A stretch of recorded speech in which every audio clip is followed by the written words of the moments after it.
నమస్కారం. సుప్రభాత ఘంటారావానికి స్వాగతం. ముందుగా ప్రధానాంశాలు. పీఆర్సీపై తక్షణమే నివేదిక అందించాలన్న సీఎం. రిటైర్మెంట్ బకాయిలు 100 రోజుల్లో 6,000 కోట్లు ఇస్తామని వెల్లడి.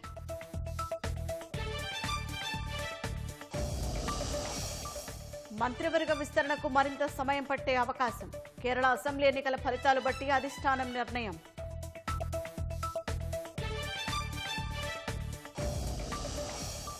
పంట దిగుబడి అమ్ముకునేందుకు రైతుల పడిగాపులు. ఆగ్రహంతో రోడ్డెక్కిన అన్నదాత, పలుచోట్ల నిరసనలు.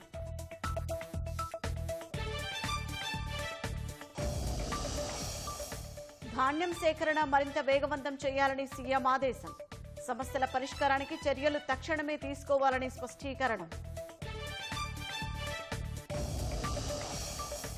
బెంగాల్లోని ఫాల్తా నియోజకవర్గంలో రీపోలింగ్. మొత్తం 285 బూతుల్లో మళ్లీ ఎన్నిక నిర్వహించాలని నిర్ణయం.